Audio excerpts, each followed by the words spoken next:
Shalom, shalom, chers bien-aimés du Seigneur Jésus-Christ, notre Dieu Tout-Puissant. Je suis heureuse de venir encore vous parler ce soir avec mes sœurs.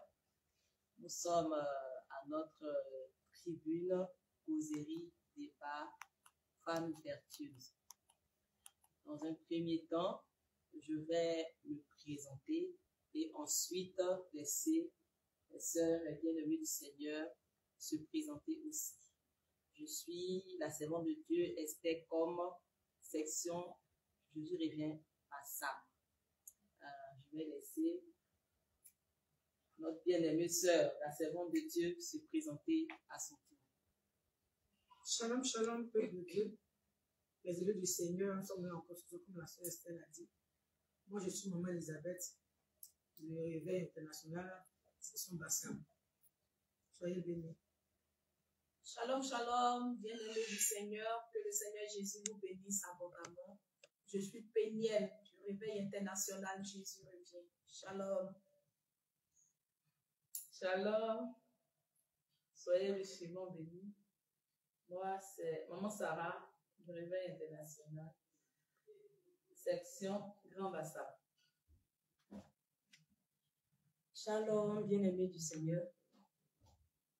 Soyez les bienvenus à la tribune des femmes. C'est Christiane du Réveil international Jésus revient. Shalom, shalom, les bien-aimés du Seigneur. Que le Seigneur Jésus-Christ vous bénisse. Que Déborah, Jésus revient. Alléluia. Amen. Soyez les bienvenus, bien-aimés du Seigneur. Avant d'entrer dans le vif du sujet, bien-aimés, je voudrais vous demander aujourd'hui vraiment, asseyez-vous bien dans vos salles.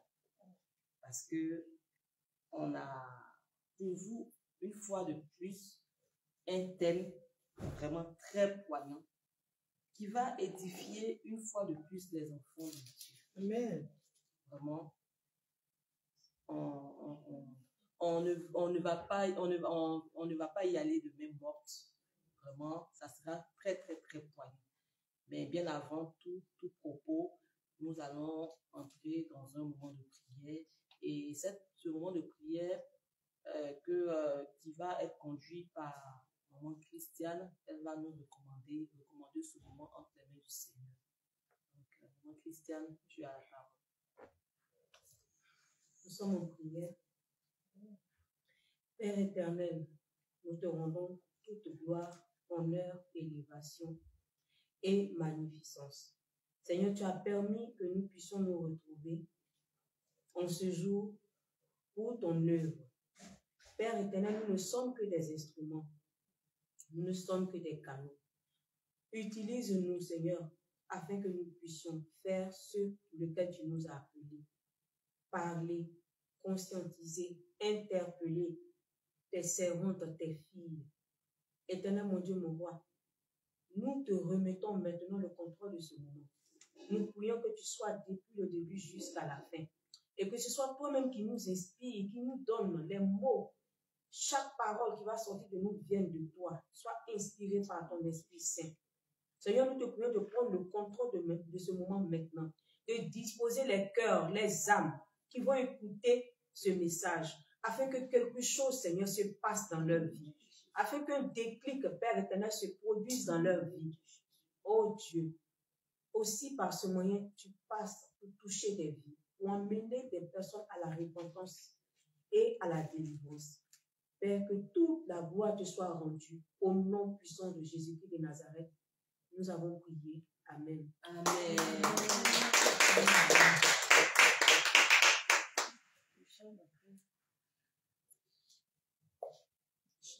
Venez, venez, venez voir, venez voir, comme l'Éternel est bon et venez voir, venez, venez, venez voir, venez voir, comme l'Éternel est bon et venez voir, venez, venez, venez voir, venez voir, comme l'Éternel est bon et venez voir, venez, venez voir, venez voir, comme Yeshua est bon et venez voir, venez, venez, venez voir, venez voir, comme l'Éternel est bon et venez voir.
Nous allons passer au deuxième chant qui a pour titre La lumière. Alléluia. Amen. La lumière arrive.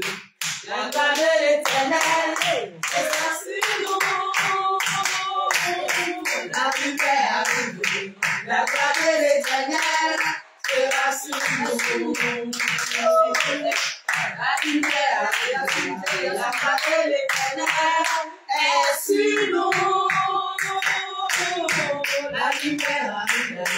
La gloire de l'Éternel est sur nous.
Notre thème de juste sera très choyant.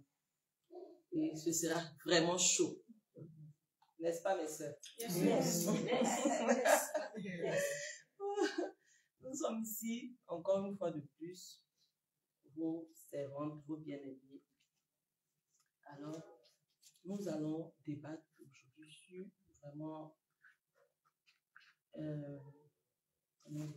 les mots qui minent le dernier réveil dans l'église du Seigneur Jésus. Alléluia. Vraiment, il faudrait qu'on en parle. Il faut se pose des questions. En tout cas, ceux qui se posent de bonnes questions. Donc, le Seigneur nous a mis à cœur de vraiment parler de ce problème-là, de ces mots-là qui minent l'église de Jésus-Christ dans ce dernier réveil. Donc, déjà, je vais essayer d'introduire ensuite les sœurs vont me suivre. En ces temps de la fin du monde où le dernier réveil est en marche, faute est de constater que beaucoup de nos jeunes sœurs et jeunes gens sont enclins encore à des comportements que si nous ne prenions garde, franchement, cela pourra compromettre notre salut à tous. Parce que, oui, nous allons parler, mais cela aussi nous concerne tous. Ça ne concerne pas uniquement comment dirais-je, la jeunesse, mais ça concerne aussi tout le monde, tous les membres de l'Église confondus. Parce que nul n'est parfait. Alléluia. Amen. Et comme je l'ai dit tantôt, c'est pourquoi la Bible ne dit pas en Matthieu 5 au verset 13 à 14, vous êtes le sel de la terre et la lumière du monde. En tant que lumière du monde, alors, à la lumière de la parole de Dieu, nous vous apporterons des ébauches de solutions. Amen. Alléluia. Amen. Donc, bien-aimés du Seigneur, mes sœurs, nous allons débattre sur plusieurs mots. Il y en a tellement qui minent l'Église. Là, j'aimerais aussi qu'on commence d'abord par l'orgueil. Parce que l'orgueil aussi vraiment détruit beaucoup les ministères. Ça détruit beaucoup les ministères. Donc, franchement, j'aimerais qu'on s'appuie là-dessus. Donc, je voudrais donner la parole à l'une de nos mamans. Elle donne une petite définition de l'orgueil. Parce que l'orgueil aussi est attaché à l'arrogance. Tout ça est pareil. Donc, l'orgueil ainsi que l'arrogance dans la maison du Seigneur. Alléluia. Amen. Je vais prendre la parole. Alléluia. Amen. Moi, je voulais dire comme ça que l'orgueil, c'est ce sentiment de se croire au-dessus des autres, meilleur que les autres. Ce sentiment qui fait qu'on n'est pas prêt à recevoir des critiques, des remarques des autres. Ce sentiment de supériorité. On s'estime tellement que on voit les autres du coup plus petits que soi. Voilà comment moi je pourrais définir ce mot-là. Moi, je voulais aussi aborder le même sens que moi, Christian. Vous dites que l'orgueil, c'est avoir une haute estime de soi. Haute estime. C'est-à-dire que quand tu te regardes là, personne ne ton égal. Quand tu es au-dessus des gens, tu regardes de là-haut, tu vois les autres comme tout petits. Parce que en fait, c'est la suffisance en fait. C'est la suffisance. Tu te suffis. C'est pour ça que moi, j'ai défini l'orgueil. Alléluia. Amen. Ici, j'essaie de prendre deux définitions du dictionnaire qui vraiment définissent aussi très bien. Comme quoi, c'est un sentiment exagéré de sa propre personne, une estime excessive de soi-même qui porte à se mettre au-dessus des autres. Et nous avons deux types aussi d'orgueil. Il y a l'orgueil mental et l'orgueil.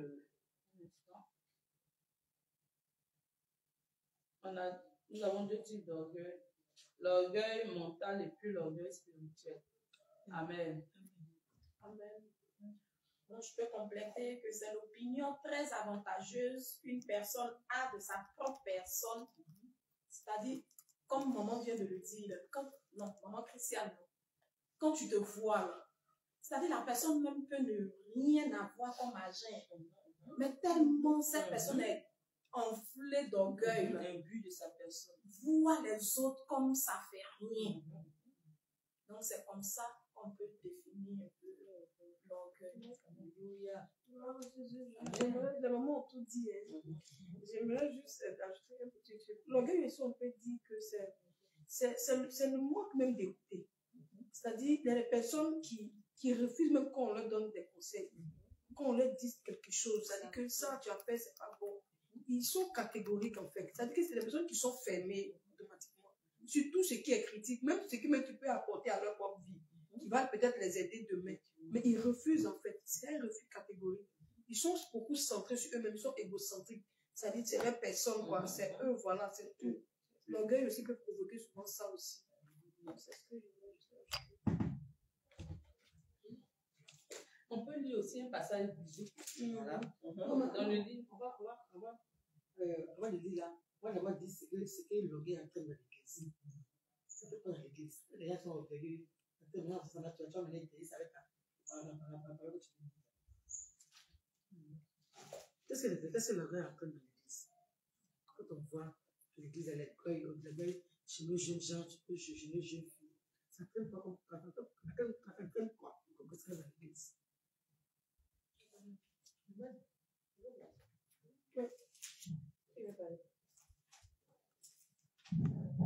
Moi, je me dis que dans l'église, quelqu'un qui est orgueilleux, c'est quelqu'un qui n'accepte pas les remarques. Si il a fait quelque chose qu'on veut l'interpeller, le reprendre, il n'est pas prêt. Il trouve que celui qui est en train de lui faire les remarques est qui lui a donné cette autorisation et ce pouvoir-là de lui parler à lui. Et cet orgueil-là fait que la personne même est fermée spirituellement. Parce que je sais que la Bible dit que le Seigneur résiste aux orgueilleux. Mais celui qui est orgueilleux ne peut pas accepter d'être façonné par le Saint-Esprit. Il ne peut pas accepter d'être brisé par le Saint-Esprit. Donc, s'il ne peut pas être brisé, c'est que lui, là, il a une mauvaise sémence en lui qui va venir détruire l'œuvre. C'est-à-dire, au moment où les gens seront en train de s'accorder pour mener de bonnes actions, lui, il n'a pas son comportement, il va empêcher les autres d'aller de l'avant. Parce qu'on sera toujours en train d'être porté sur sa personne, et puis c'est lui qui va envoyer toujours les mauvaises semences, les mauvais comportements, alors que devant l'Éternel, là, quand on dit quoi, un peu de levain fait lever la pâte. Donc quand un est mauvais dedans, ça retombe sur tout le monde. Voilà ce que moi je peux dire. Alléluia. Comment ça va, tu as la parole? 1 Pierre 5, verset 5. De même, vous qui êtes jeunes, soyez soumis aux anciens et tous. Dans vos rapports mutuels, revêtez-vous d'humilité, car Dieu résiste aux orgueilleux, mais il fait grâce aux humbles. Amen. Amen. Donc, moi, je voulais aussi un peu ajouter pour dire que, en général, c'est une des personnes à tout dans les on ne les aime pas. Donc, on ne les aime pas que quand il faut quelque chose, ça devient grand pour ça dans l'église. Parce que pour eux, ils sont sans reproche. Eux, ils connaissent tout, ils savent tout. Donc, on n'a pas le droit de leur faire des remarques.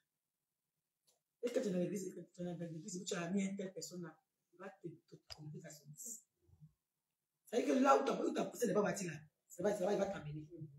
Quelque chose qui est passé à l'église où on a plutôt mal vu que c'était clair comme de l'eau à boire, mais là où sur le chemin de la maison, tu as vu, voilà ce qu'il aurait dû dire. Parce que, c'est la vérité, hein. C'est vrai, tu as vu. Ça c'est un club d'amis, ça c'est un clan qui s'est formé. Je vois maintenant que ça rentre là. Donc, du coup, tu as une mauvaise semence. Et tu commences à voir les hommes de Dieu d'une autre manière. Même les fidèles. C'est que ça nous que l'arrogance du père. Quelqu'un qui est arrogant, il est hautain, il est orgueilleux. Ce suffit, c'est très nerveux. C'est ça. Très nerveux. On n'a rien à lui dicter, à lui reprocher, parce qu'il sait tout, il connaît tout. que ce n'est pas ça le vivre ensemble dans la maison du Seigneur. Ce n'est pas ça le vivre ensemble dans la maison du Seigneur. Et très souvent, les orgueilleux sont ceux qui quittent les assemblées. Voilà. C'est eux qui quittent. Et puis maintenant, ils vont colporter, raconter des choses qui ne sont pas vraies. Moi, j'étais là-bas, voilà ce qu'on m'a dit. Là, c'est qu'on fait. On en a vécu assez au réveil international. Effectivement. Ça, c'est vrai. Beaucoup sont partis parce qu'ils n'acceptent pas qu'on leur fasse des effectivement. Dans l'amour. Oui, dans l'amour. Même dans l'amour. C'est des choses, on les a appelés, on a parlé, pour essayer de leur parler, leur faire voir un peu leurs erreurs. Mais que d'être humble pour dire Seigneur, façonne-moi. Effectivement. Non. Donc, on préfère sortir de la bergerie, aller créer d'autres plans. Et puis maintenant, ils forment des groupes pour venir combattre le réveil. C'est pas le combattre. Au réveil, ils viennent pêcher la poisson. Au réveil, ils veulent venir pêcher. C'est vrai, ils veulent venir évangéliser les gens mal affaiblis. Ils veulent quitter la bergerie. Comme ils sont partis là. Tu les fils d'être brisés. C'est ça le brisement. Ça fait mal, le brisement, ça fait mal. Non, quand les gens parlent souvent des arbres. Quand on veut qu'on n'a pas du fruit là, on enlève des branches, on voit la sève couler. C'est une blessure, ça fait mal. Et si tu vas citer le brisement là, tu vas pas, tu vas citer la bergerie. Quelquefois, le Seigneur permet le brisement pour que tu avances, que tu vas à un autre niveau avec lui. Mais tes filles d'être brisées. Tu sors, va-toi seul. Va-toi seul. Parce que le salut là, c'est salut est personnel. Voilà pourquoi maintenant, les pauvres gens ne sont pas affirmés. C'est ceux qui approchent, qui disent non. Voilà comment un tel est. Voilà comment ils sont. Et puis tu suis le qui en direct. Ils n'ont pas l'amour. Effectivement. Merci. Ils suivent le qui en direct. Puis c'est eux qui vont. Ils suivent le qui. Et puis ils vont commenter. Et puis dire aux gens qui. Ah, toi tu t'es pas dimanche à comment tu as dit que tu l'as dit. Ça visait telle personne. Ah, c'est fou. Et l'orgueil, on voit toujours tes pensées là où tu tes pensées, où tu veux tes pensées, voilà, il fait en sorte que tes pensées soient contraires. Genre, il vient, donc, bien aimé, ça veut dire même que dans les assemblées, faites attention même à ça, ceux avec qui vous marchez. Tu vois qu'il a un comportement comme ça là, franchement, toi-même, il faut te remettre en question. Parce que si tu acceptes aussi d'écouter, tu acceptes de prendre ces sémence-là. Donc, je peux étayer même avec un verset. Dans le livre de Symphonique 2, verset 10, on dit cela leur arrivera pour leur orgueil, parce qu'ils ont insulté et traité avec arrogance le peuple de l'Éternel des armées. Et il y a aussi un Samuel 2, 3 qui dit ne parlez plus avec tant d'auteur que l'arrogance ne saute plus de votre bouche. Car l'Éternel est un Dieu qui sait tout et par lui sont pesées toutes les actions. Alléluia. J'aimerais juste ajouter aussi d'autres versets aussi. Vraiment, la parole de Dieu est vraiment juste. Alléluia. Je crois que les gens pensent qu'on n'invente pas en fait, c'est biblique. Voilà, c'est biblique. Dans le livre de 2 Chroniques 7, verset 14, comme nous sommes dans le cadre vraiment spirituel déjà, la Bible déclare que si mon peuple, sur qui est invoqué mon nom, s'humilie, prie et cherche ma face, et s'il se détourne de ses péchés, de ses mauvaises voies, je les exaucerai des cieux et je lui pardonnerai son péché et je guérirai son pays. Alléluia. C'est l'humilité. L'humilité précède la gloire. L'orgueil, là, c'est la chute. Parce que tu ne peux pas venir dans le réveil. Tu ne peux pas dire non, je suis dans le réveil et je ne peux pas accepter d'être humble. Cela doit s'en dire quoi? Ça veut dire que tu ne peux pas accepter que ta mauvaise nature, ça veut dire que ton ancienne nature quitte. Alléluia. Parce que si chacun de nous aujourd'hui, là, si on ne se laissait pas briser, je vous assure que, bon, je ne sais pas comment le réveil allait être, peut-être l'église, peut-être qu'elle n'allait plus exister. Mais c'est un prix à payer. C'est le prix à payer pour que le Seigneur t'exauce, comme il a dit dans sa parole. Il dit si tu te détournes de tes mauvaises voies. Tes mauvaises voies, c'est ça, en fait, l'orgueil, l'arrogance. Souvent, il faut vraiment descendre un peu. Vraiment. Il faut descendre un peu, revenir sur terre et revenir dans la parole de Dieu, se laisser briser. Parce qu'au moment où David a dit, ça fait très mal, c'est pas facile. Ça, c'est clair, c'est pas du tout facile. Mais si tu veux être béni, si tu veux vraiment avoir des relations vraiment avec le Seigneur, si tu veux avoir une intimité avec le Seigneur, voir les dons spirituels, voir certaines choses évoluer spirituellement dans ta vie, il faut que tu te laisses briser et que l'orgueil vraiment quitte quoi. Le Seigneur nous plaît. verset là, le verset, Proverbe 16, verset 18, qui nous dit, l'arrogance précède la ruine et l'orgueil précède la chute. Pendant que tu es sorti là, c'est ton déclin. Et tu vas quitter la bergerie du Seigneur. Là où la vérité est prêchée. On est dans quelle assemblée? La vérité de mensonge. Ah, mais c'est la vérité. Vous voyez laquelle assemblée? L'assemblée de tout maman, ça veut dire l'assemblée des mensonges. Tu vas quitter la lumière, vous voyez dans les ténèbres. Parce que quand on le disait, il n'y a pas intermédiaire. C'est toi tu es avec le Seigneur, soit tu es avec l'ennemi du Seigneur. Il n'y a pas un troisième milieu pour dire que oui, moi je suis impartial, donc moi je ne suis pas dans cette histoire-là. Dans l'instant où tu quittes la bergerie, tu es dans l'autre camp. Donc voilà.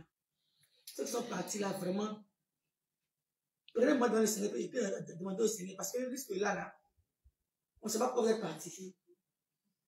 Donc vraiment, prévoyez un peu, et puis la plupart sont ouvertes. Tout le monde peut revenir dans la bergerie. Alléluia. Amen. Vraiment, merci, ma soeur. Soyez richement bénis. Amen. Bien-aimés du Seigneur, lorsque nous venons dans une assemblée, lorsque nous venons dans l'assemblée des saints, il y a un brisement qui doit être fait. Amen.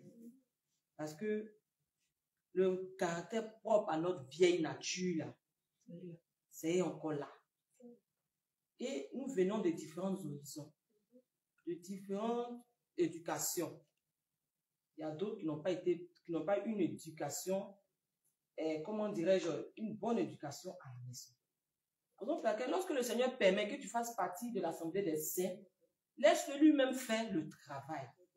Ce n'est pas si c'est de par nous, notre propre force, comme l'a dit tout à l'heure la semaine de Déborah, on allait se frapper du matin jusqu'au soir. On allait se frapper du matin parce qu'à cause de l'orgueil. Il y a d'autres personnes qu'il ne faut même pas leur dire. Et puis surtout même, bon, surtout quand on va entrer dans le cas spirituel, mais physiquement, faut même, eux, ils savent tout. Ils doivent être au devant de tout. Les autres là, quand ils disent ça, ils mentent.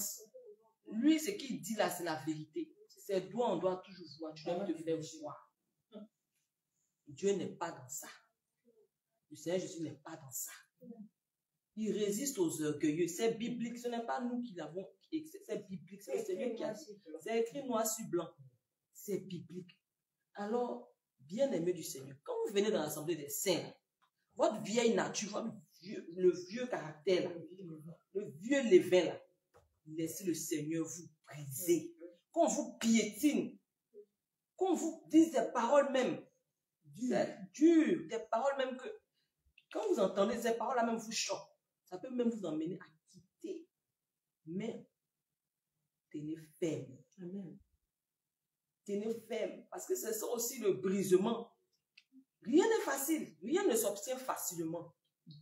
Tu vas penser que c'est quand tu as resté à la maison de partout, mais ton propre caractère. Non, le Seigneur va passer par des personnes pour te briser. C'est pas le Seigneur qui a quitté au ciel qui vient se montrer longtemps pour te briser. Non. Il va passer par des personnes.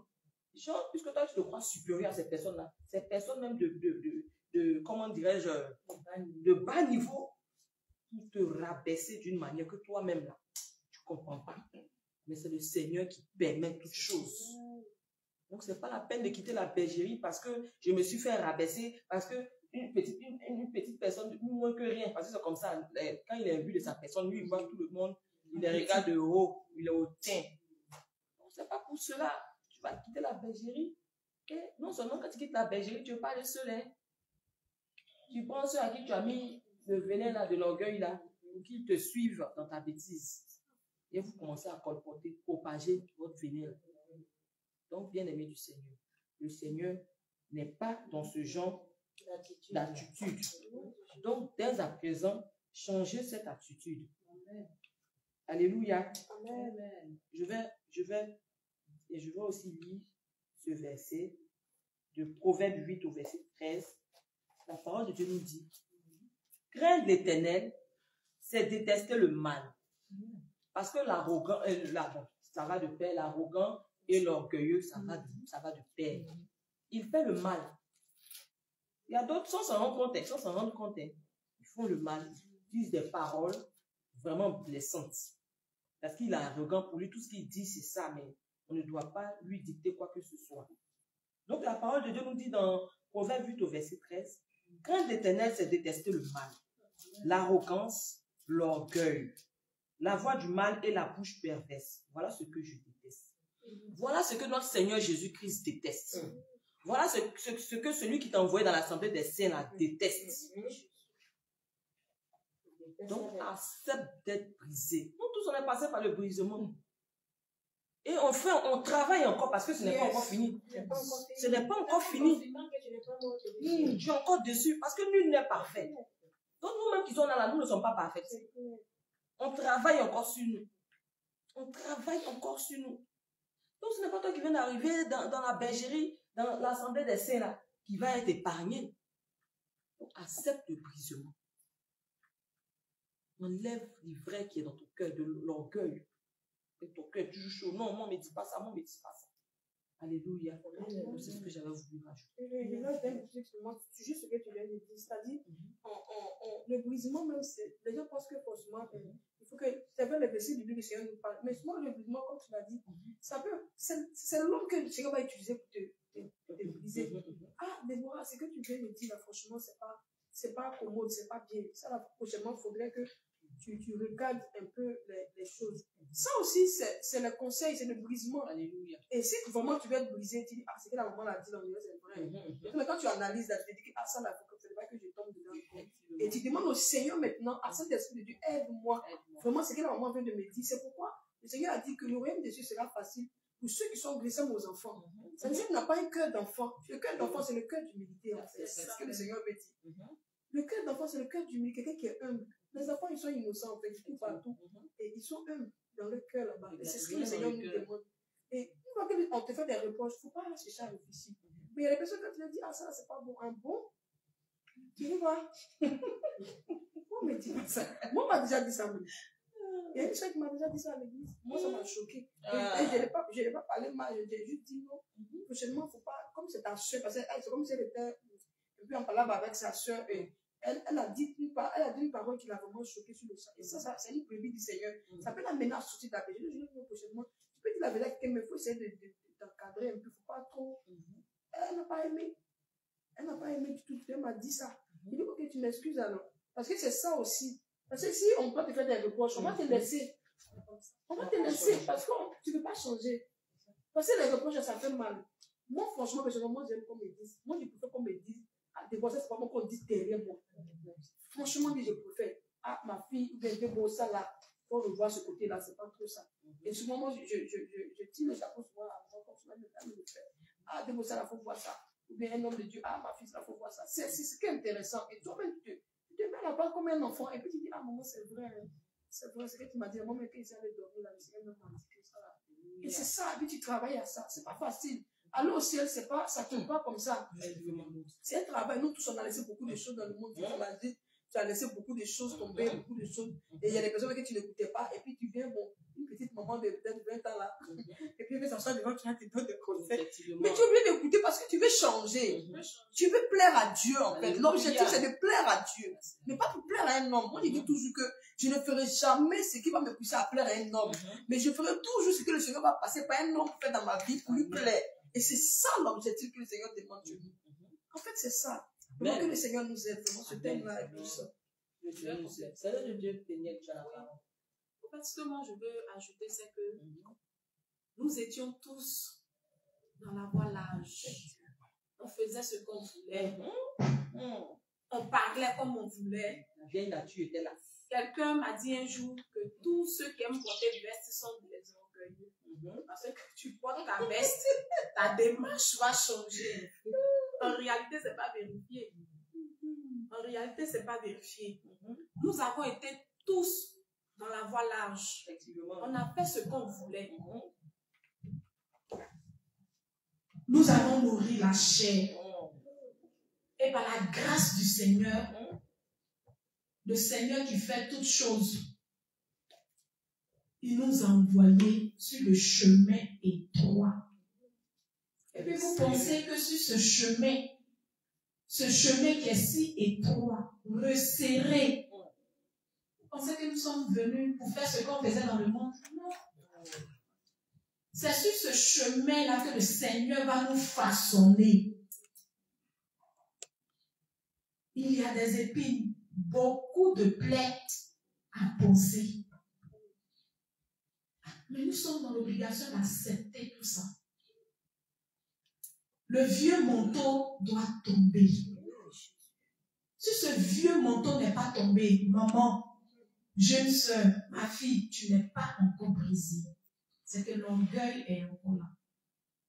Bénissons le Seigneur parce que nos mamans ou bien les hommes de Dieu viennent vers nous pour nous dire ce qui ne va pas.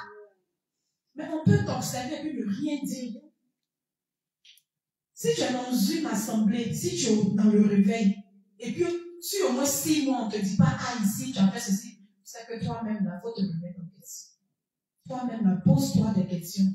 Dis-toi, est-ce que. Et puis si tu veux même approche les mamans, tu dis, ah maman, est-ce que de toute façon je marche là? Est-ce que vous n'avez rien à dire sur mon comportement, des trucs comme ça? C'est bien aussi de demander. Donc vraiment, acceptons d'être brisés. Que le manteau de l'orgueil quitte. Sachions parler. Avant de parler, la réfléchissons.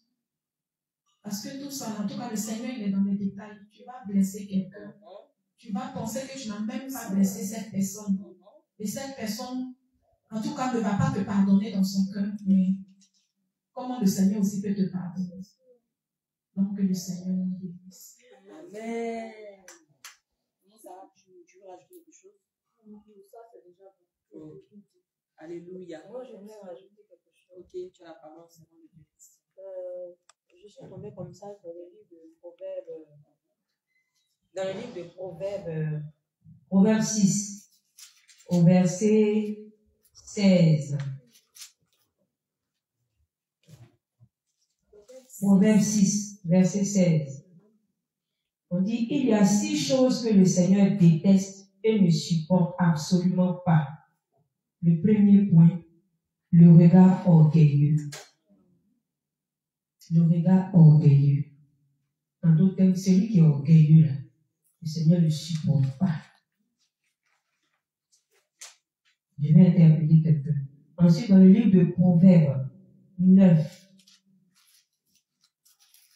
dans le livre de Proverbes 9, à partir du verset 7, la Bible dit, qui réprimande un arrogant ne récolte que mépris, et qui blâme un méchant se fait insulter. Ne critique pas l'orgueilleux, car il te haïra, mais critique le sage et il t'aimera.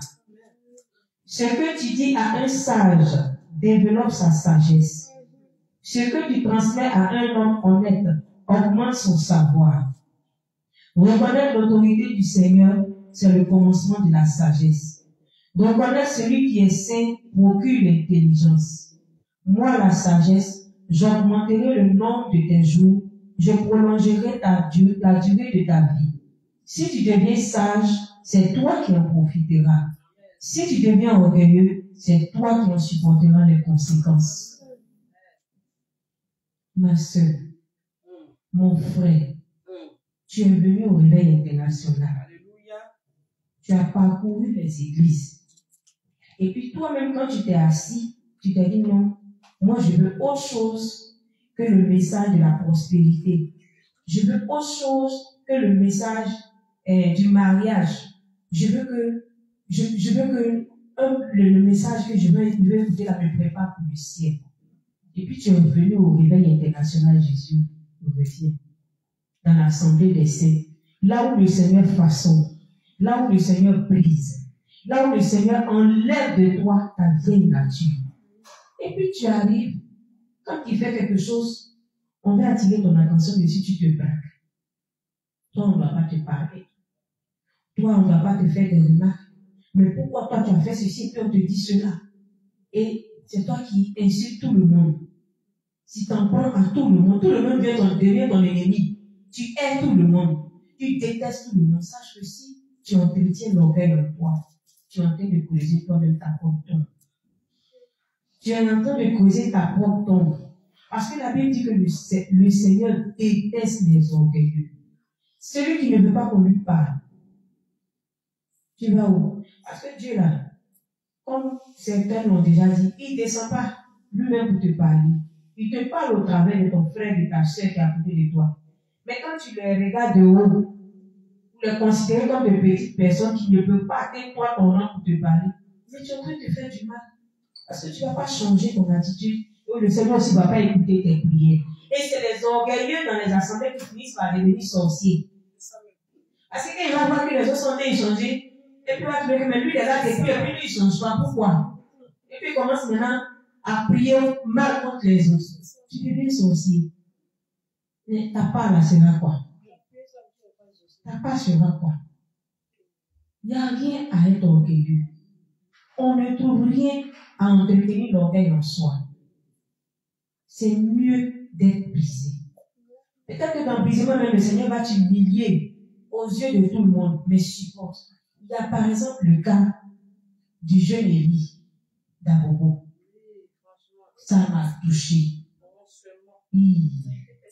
Et j'ai pensé que le jeune homme là, il allait sortir de la bergerie. Pourtant, ça n'a pas été facile pour lui. Hein. Des gens lui ont fait la cour pour lui dire, viens chez nous. Tu vois comment on te maltraite là-bas? Viens chez nous ici, là, tu seras un bon, tu seras élevé. Il n'est pas parti. Voici quelqu'un qui a félicité. Il est resté, il a accepté le regard moqueur des autres. Le regard moqueur des autres. Il a accepté les critiques, les commentaires des uns. Il a supporté tout ça. Mais le Seigneur l'a relevé la dernière fois, lors du séminaire. Mais c'est ça, vouloir aller au ciel. Il a compris. Vraiment, tu veux rester parmi nous, accepte qu'on te fasse des remarques, accepte d'être brisé, accepte d'être façonné, et puis tu auras ta récompense. Mais si tu ne veux pas là, le Seigneur va lever sa main sur toi. Venir à Jésus, ça ne veut pas dire que tu as déjà ta carte pour aller au ciel. Hein. Jamais. Au contraire, c'est ici même que tu vas travailler à ton salut. Voilà ce que je veux ajouter. Amen. Alléluia. Amen. Bien-aimés, je vous ai dit qu'aujourd'hui, nous allons débattre sur plusieurs sujets. Vraiment, à un moment donné, quand c'est trop, c'est laid. Surtout, à un moment donné, quand c'est trop, c'est laid. Surtout dans l'assemblée des saints. Franchement.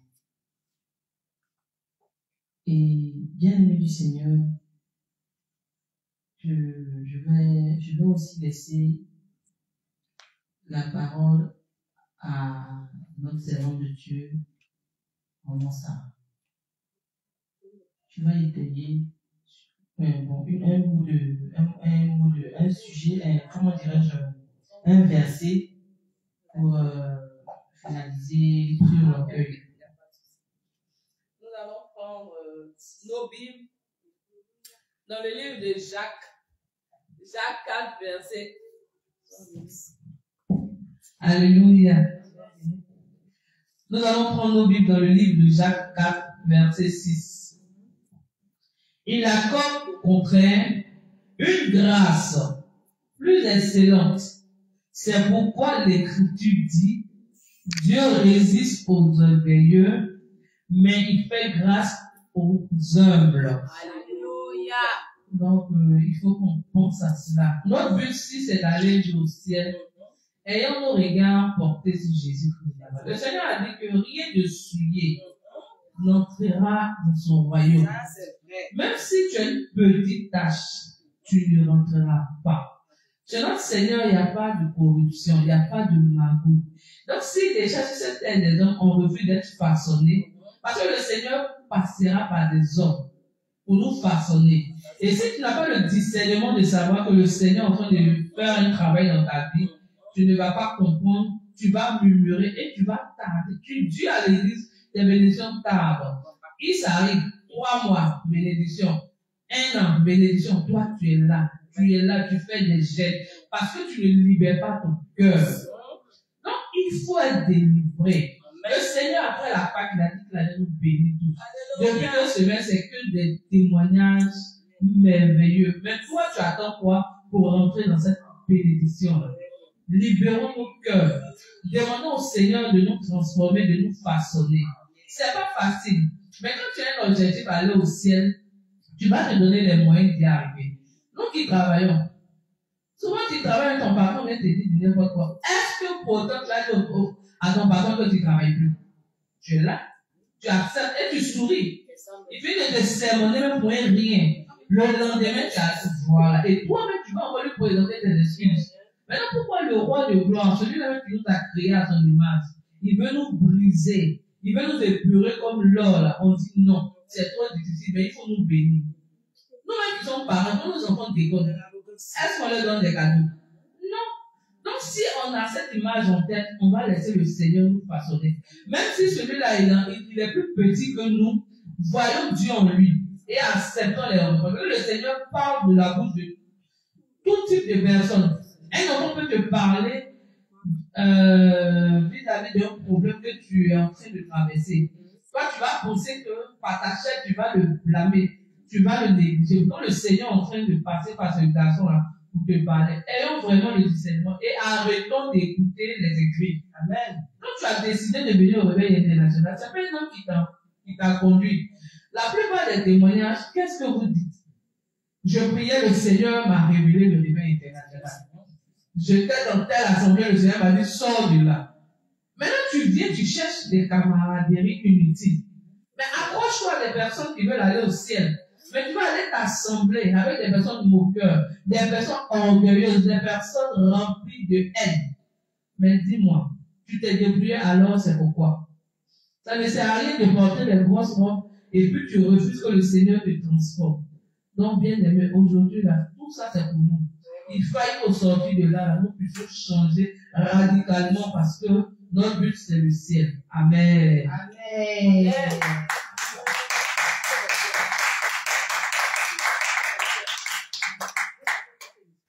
Alléluia. Amen.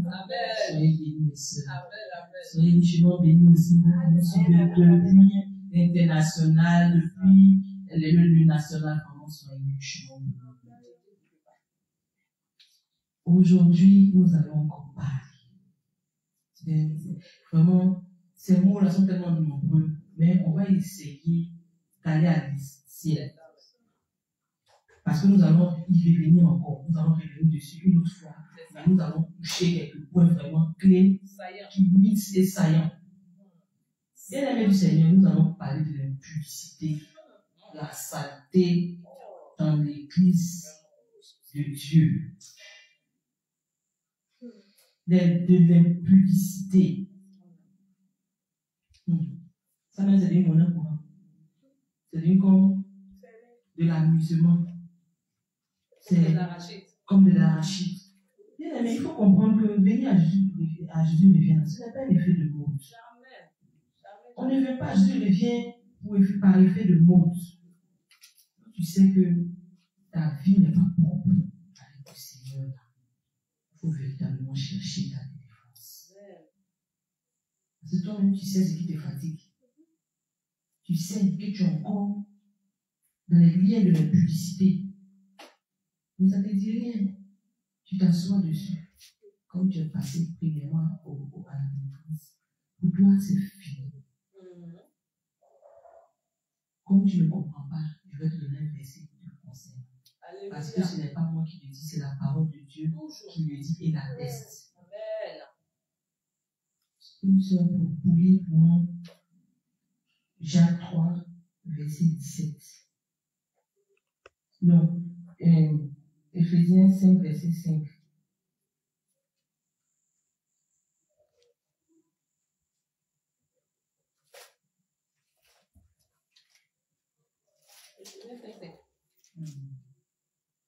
Éphésiens 5, verset 5.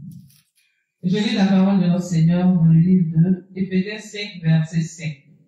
Car, sachez-le bien, aucun homme qui se livre à la conduite, à l'impureté ou à la soif de posséder qui est une idolâtrie, n'a d'héritage dans le royaume du Seigneur Dieu. Amen. Un autre verset, je vais donner dans ma version aussi. Car sachez-le bien, aucun impudique. Le Seigneur dit aucun impudique ou impur ne pourra hériter dans le royaume, n'aura d'héritage dans le royaume de Dieu. Il y a d'autres trucs qui sont aussi dedans, mais là nous parlons de l'impudicité. Aucun impudique ou impur, parce que quand tu es dans l'impudicité là, tu es impur devant le Seigneur, tu es sale devant le Seigneur. Et bien aimé du Seigneur, tu sais ça, hein? Tu sais que la veille, tu as été dans ce genre de choses là. Tu n'es pas marié, encore moins fiancé, et tu fais ce genre de choses là. Parce que l'impudicité aussi là, ça a différentes branches, différentes formes. Ne pensez pas que l'impudicité là, c'est se coucher seulement, c'est avoir des rapports avec quelqu'un. Il n'est pas ton homme. Il te drague. Vous échangez à des heures tardives. Ça, c'est une porte d'impudicité. Dans le temps, dans l'ancienne église, là, chaque moment, le pasteur disait que même prendre l'argent du gars, alors que tu sais que tu ne vas pas l'accepter là, c'est une porte d'impudicité que tu as ouverte sur ta vie comme ça. Bien aimé, ce n'est pas seulement avoir des rapports. Même parler de sexe avec quelqu'un qui n'est pas ton copain, qui n'est pas ton fiancé, qui n'est pas allé faire coco, même coco quand même. Parce que vous devez parler de sexe là, c'est que vous allez faire votre dot. Parce que la dot est biblique. C'est le vrai mariage. Bien aimé du Seigneur, je vais laisser aussi les moments nous dire ce qu'elle pense de l'impudicité. Je vais venir. Servant de Dieu, Péniel, si tu peux aussi te... Je vais donner une définition de l'impudicité. C'est-à-dire, cette définition, c'est ce que le monde dit. C'est ce que le dictionnaire nous dit. C'est ce que la chair nous dit.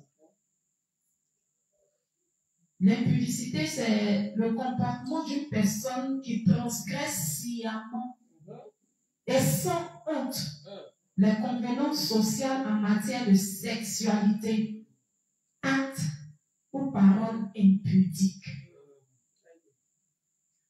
On dit tu fais semblant. Tu fais semblant. La Bible nous demande de fuir l'impudicité. Mais toi, tu fais semblant, tu es assis là, tu dis, toi, tu résistes. Mais ça va te prendre. Ça va te prendre à tous les coups. Ça va te prendre. C'est toi, tu es le plus fort. Ou bien tu es la plus forte. Tu veux résister à l'impudicité. Toi-même, tu ne sais même pas maîtriser ta chair. C'est l'impudicité que tu veux maîtriser. La Bible dit de fuir. Moi, je ne sais pas, moi, je dis toujours, on a été dans la voie large, on a fait des trucs vraiment impudiques. Le Seigneur nous a fait la grâce, nous sommes venus dans le réveil. Le Seigneur nous prépare à rentrer au ciel. Je ne sais pas, il nous reste combien d'années à vivre? Il ne reste même plus beaucoup. Même actuellement, les enfants de 2 ans meurent. 15 ans, tu meurs, souvent sans raison. Le Seigneur t'a fait la grâce, tu es encore en vie. Jeune, donne-lui ta jeunesse. Donne-lui ta force. Donne-lui ton corps, ton âme, ton esprit. La Bible nous dit, fais que l'Éternel te bénisse, te donnera ce que ton cœur désire. Si tu trouves que tu brûles, demande au Seigneur, il enverra ta femme ou il enverra ton époux. Tu vas rentrer dans les liens du mariage. Et puis tout ça, là, ça va finir, ça va quitter ta tête. Mais tu sais que tu es célibataire. Tu es dans le réveil. Moi, ce qui me fait mal, là, c'est qu'ils sont dans le réveil. Quand on vous expose, vous trouvez que les gens sont méchants. Ça, c'est pas la méchanceté. C'est pas la méchanceté. On est dans le réveil, on doit faire violence sur nous-mêmes, on sait que c'est pas facile. Mais quand on veut aller au ciel, on est obligé, avec l'appui du Seigneur, le Seigneur qui nous fortifie. C'est lui seul qui nous fortifie. Vous êtes là, vous vous appelez à des jeunes tardives. Ah, ma soeur, on dit de prendre les numéros des jeunes sœurs. Là, le jour, elle ne vient pas à l'église, là. On va appeler pour demander pourquoi elle n'est pas. C'est ton travail.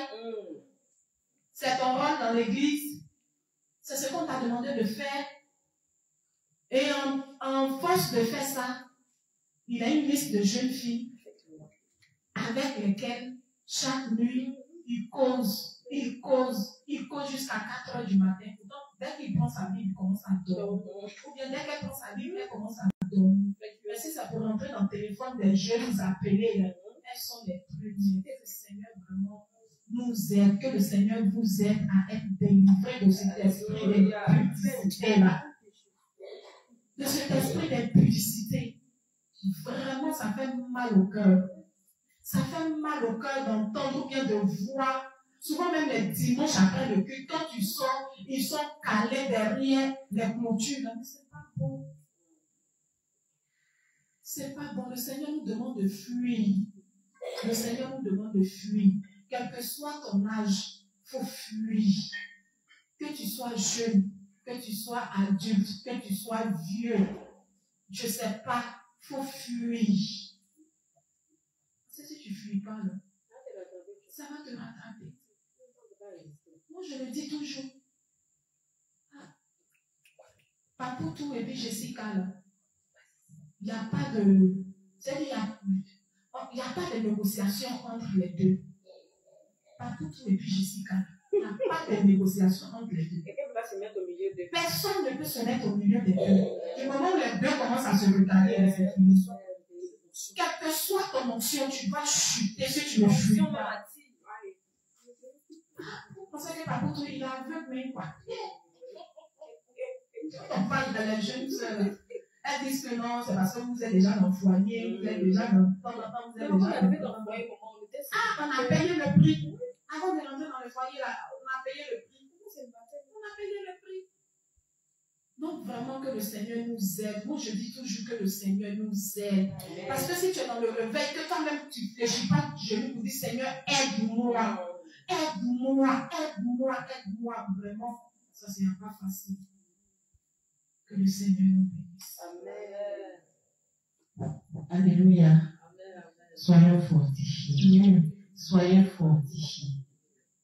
Jeunes gens du réveil international, Jésus revient. Jeunes femmes, maman, parce qu'il y a des dames. Il y a des dames aussi qui commettent l'impudicité des mamans. Vraiment, de nos jours, là, on ne sait même plus où on va. Des mamans. Ça fait honte. Ça fait honte. Des mamans. Et même des femmes mariées. J'ai dit qu'aujourd'hui, ça va être très croustillant. Parce qu'on va vous caresser dans le sens du poil. Avec Trop, c'est trop. Et quand c'est trop, c'est laid. C'est laid. Vous n'allez pas salir l'assemblée des saints. Parce que vous ne voulez pas aller au ciel. N'empêchez pas les autres d'y entrer. Si vous ne voulez pas aller au ciel, restez dans votre péché. Parce que chacun fait sa part. L'homme de Dieu vous enseigne. Il vous montre le chemin. Mais si vous regardez son doigt sans regarder le chemin, ça n'engage que vous. Il ne peut pas aller au-delà de ce qu'il fait. Il n'est pas Dieu.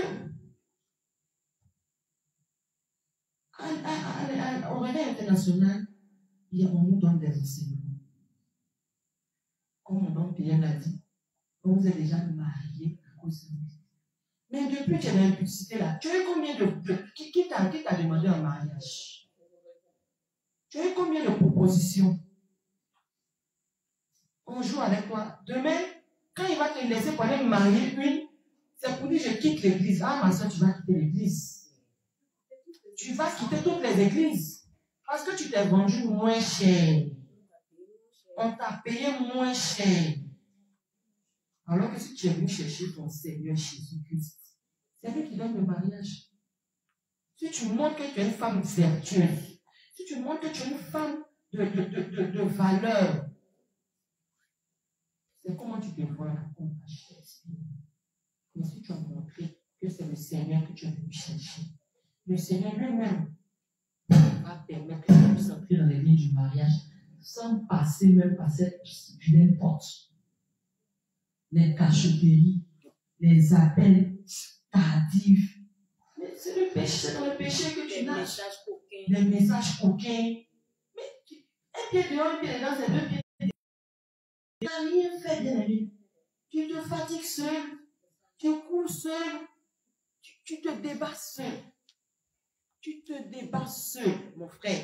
Tu te débats seul, ma soeur. Non seulement tu ne respectes pas ton corps, l'Assemblée des saints ne te voit pas. Mais celui qui t'a envoyé à l'église Réveil International Jésus le Vient te voit. Et de la même manière qu'il te voit, il te laisse le temps de stopper tout ça. Il te laisse le temps de te repentir. Si tu ne te repens pas, tu seras exposé comme les autres. Et si tu veux, quitte l'église. Ça n'engage que toi. Parce qu'on aura fait notre part devant le Seigneur. On t'aura enseigné. Mais ne veut pas dire là-bas, on ne m'a pas enseigné sur l'impudicité. On ne m'a pas enseigné sur le péché. Bien-aimé du Seigneur Jésus, reprends-toi pendant qu'il est encore temps. Reprends-toi pendant qu'il est encore temps. C'est important. Alléluia. Donc c'est ce que j'avais voulu rajouter. Et je vais laisser. Alléluia. Amen. Alléluia. Amen. Gloire au Seigneur Jésus. Amen. Moi, je voulais ajouter encore un autre point sur l'implicité. L'implicité, depuis quand tu commences à lire la Bible, avec l'histoire de Joseph, qui a fait la femme de Potiphar. Ça là, comme ton montagne a dit, que ce soit ton degré d'onction. Que ça vient, il faut courir. Avec tes chaussures, puis tu cours. Comme si comme toi tu es devenu fou, puis il y a un fou, ou bien il y a un dieu qui te poursuit. Il faut sortir de ça. Aujourd'hui, dans le réveil, on remarque quoi? Que quand les gens viennent à l'église et puis on montre leurs promises là. Les promises là, c'est pas mariage, hein? Et c'est ceux-là. Ça m'envoie des messages coquins, vous êtes tardifs. C'est de la débauche. C'est de la débauche. Publicité. Quand vous prenez à l'église, ça va pas dire que vous êtes marié.